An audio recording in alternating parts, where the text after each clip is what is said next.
Hi, John McElroy here, talking all things automotive. Today we're going to talk about the Automotive Industry Action Group, the AIAG. Those of you who have been in the industry for a long time, you know what I'm talking about, but I'll bet a lot of you do not. And I've got Matt Pohlman, the Chief Executive Officer of the AIAG, with me here today. And Matt, great to have you here. Good to be here, John. Thanks for having me. Now, I kind of know what the AIAG is, but why don't you tell the audience what it is? Sure. AIAG is a not-for-profit group that started 42 years ago by the big three. It was started as a way to, for the industry, by the industry, write standards and best practices to try to save the supply chain money overall by optimizing some of the process connections between, say, the OEMs, the tiers, and the sub-tiers. My understanding was suppliers came to the Detroit Three and they said, look, Chrysler, you ask us to box up things this way. General Motors, you ask us to box it up this way. Ford, you got a different way. Why don't we just standardize it all? I mean, isn't that That's exactly what it was. And across many different things. We've done standards for packaging. We've done standards for EDI. We wrote some of the original EDI standards for how order entry is done across the OEMs and tiers. You know, how it works is if there's an issue, like say EDI or order taking. An EDI being electronic data interchange. Yeah. So what they would do is OEMs and tiers, it's generally the tiers, as you said, saying the OEMs are, you know, impacting me with cost because of the different ways. They may service all three, but have to do it differently for all three. So they came together and said, let's start an organization. We were started by the purchasing organizations of the big three, Chrysler at the time, right. Ford and GM, so we were put together and then asked to get subject matter experts. So whatever the topic was, EDI in this case, we would get the OEMs and tiers to provide their subject matter experts on that. We'd get them into a room. And whether it was once a week for 2 hours or every other day, however it was, some of the fast ones you do a little bit quicker, and then create a standard. So what are some of the hot things today? What are the suppliers and the OEMs coming to the AIAG and saying, hey, can you hammer this out for us? Well, I think that you said it earlier, there's a lot of people anymore that might not even know who AIAG is. So we've been trying to reintroduce ourselves, but sort of relaunching AIAG, exactly. But what they're asking for right now are things in the EV space, batteries, software. You know, AIAG's strengths are in quality today, quality, sustainability, and supply chain. So in those areas, we do the best practices and standards. But so today they're asking us, can you help us with software validation? And we're doing that. We've got something we're going to launch in September on that. So something very hot to the world today with, you know, software-defined vehicles and everything. Yeah, no, that's a super hot topic right now. How many members does the AIAG have? AIAG is a small company. We have 50 employees, and we have 32 OEMs. Today, from 3 to 30. No kidding. So, I mean, you're global then. We're global. It's no longer a Detroit thing. It's not. We have members from all over the world. I was just recently in China last year. We've got some China members like Geely, NIO, BYD. We've got Toyota, Nissan, you know, from China. Europe, we've got members of Volkswagen and things like that, and then everybody here in the U.S. We've got 14 EV only members. So you got the startups too. We have startups, and that's a challenge. Yeah, no doubt. It's a real challenge because of many things. I'm sure we'll get into it in the discussion today. And we've got about 4,500 suppliers. No kidding. So we're the world's largest association, automotive association, that is working on that. There's organizations like ours in other parts of the world as well. We try to partner with them, but you know, 32 OEMs, 4,500 suppliers, tier, you know, 1 through tier N, and we also partner with places like Wayne State. So we have a lot of academic connections as well, suppliers that are, say, transportation suppliers, EDI suppliers, electronic suppliers. We're well through the supply chain on that. You've got a lot of automotive experience, right? I mean, you tell us a little bit about your background. Sure. I have 40 years experience in the automotive industry. I worked for 19 years for Federal-Mogul in a variety of roles between sales, distribution, operations. Within Federal-Mogul, I actually moved around the United States many times, and I also lived in England and Switzerland as part of that, running the distribution operations in Europe. I then joined Delphi, and I was with Delphi for 15 years. I joined Delphi shortly after they spun off of General Motors.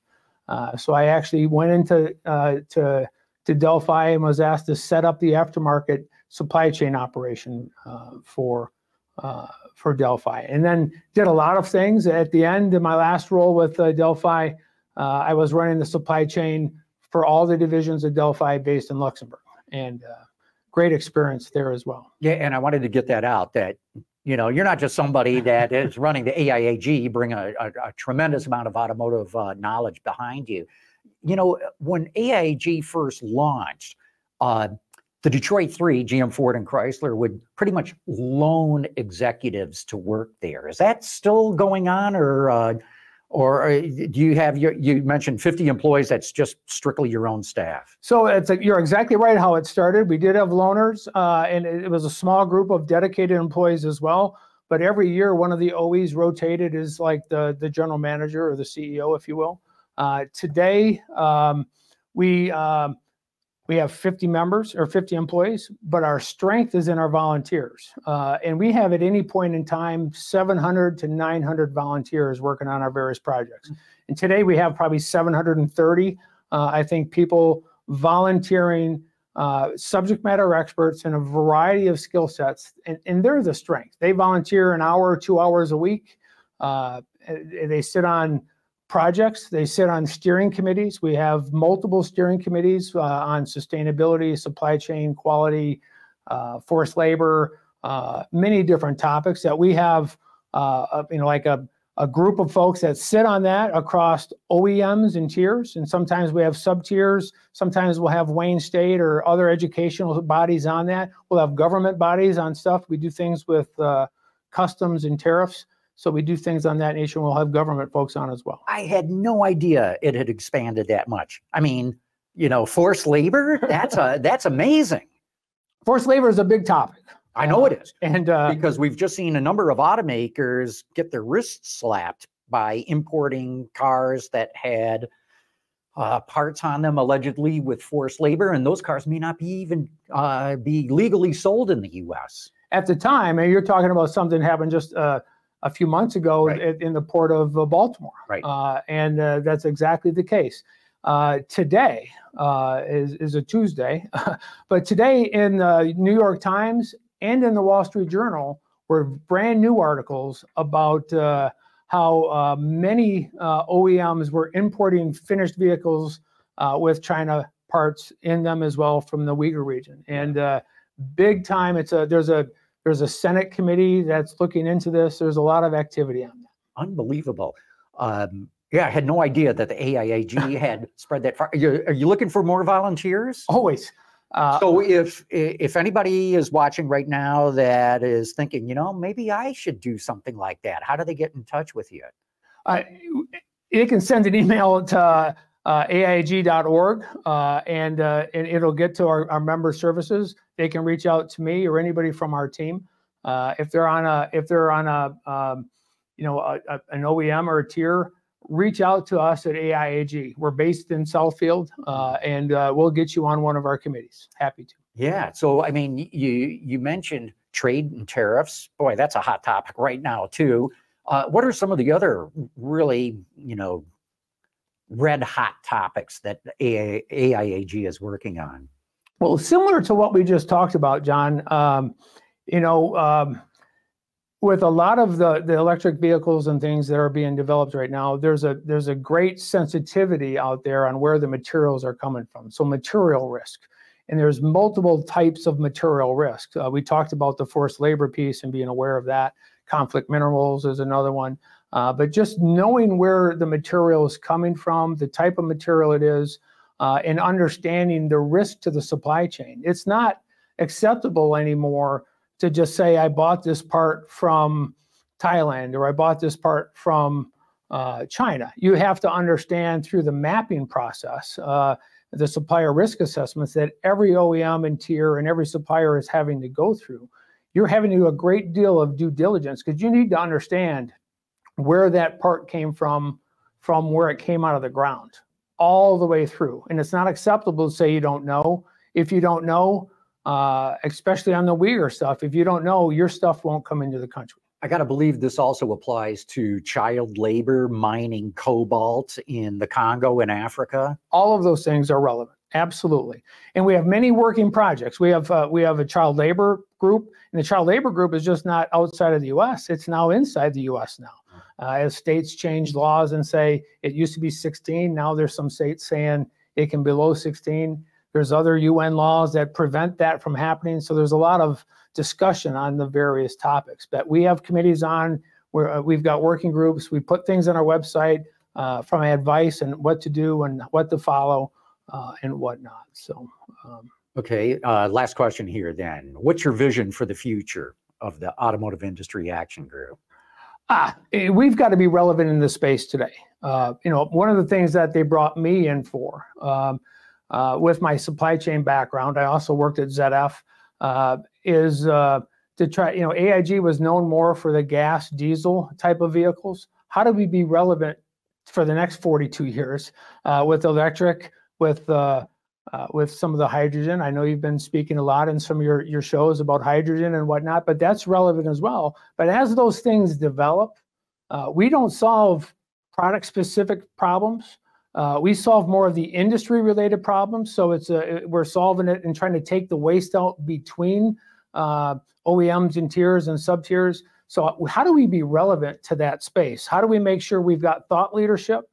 One of the biggest challenges I have is we used to develop our products over 18 months to 2 years. And in the electronic space, that could be 5, generations of product anymore. So we can't do that. We have to adapt to the industry, and the industry is going much faster today, and software is developing so fast, and the changes.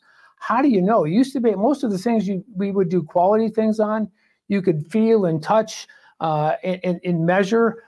Today, if it's software-defined vehicles and things, how do you know how to qualify that? We've got a program right now that we're coming out, SAAP, so Software Assurance Program. That how do we know the software has got an approval process built in and designed in? So there's a process to follow on how you do that. That hasn't existed before. So we're going to release that in September. So how do we be relevant? How do we adjust our timing to go faster with the industry? Well, I believe right now, cost reduction has always been super important in the industry, but even more so right now. And I see it ramping up even more because I think we're at peak auto right now. I don't think car sales are ever going to grow much above where they are, certainly in the developed markets, Europe, US, China, South Korea. So if your market's not growing, what do you do? And raising prices is not the answer. Decontenting the vehicle is not the answer. Beating up your suppliers if you're an OEM, or even suppliers beating up their supplier, that's not the answer. The only answer is taking cost out of the product, designing cost out of the product, but especially what you're addressing, design it out of the process, the system. So, and working together in that collaborative approach, I think there's going to need to be, with these changes coming so fast and new technology, that you don't know how long it's even going to be relevant, right? So sometimes, you're going to have to work collaboratively with your suppliers, multiple levels down probably in cases of doing that. And then when you're doing that across multiple different platforms and other competitors are doing some similar things, that's when sometimes there's not a standard or a conflict. So we want to, bring your issue to us, help us then get together with some purchasing folks and some specialty folks at the OE level and at the tier level if they agree that, yes, this is a common problem, we'll align on that. We'll then say, great, we'll help you solve it. Give us your subject matter experts. We'll lock people in a room. We'll create a best practice or a standard. Sometimes they're just best practices, and then they turn into standards. And then we'll document it, so it's auditable. If it needs to be auditable, we'll create training so we can then go out and train the organizations of how to do it right through multiple levels. We'll work with universities to make sure that there's training programs and knowledge for those students as well. So we're trying to cover the whole gamut of that.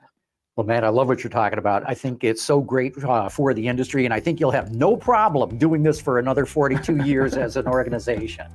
Absolutely. We look forward to that. Thanks for coming on today. Thanks for being with me.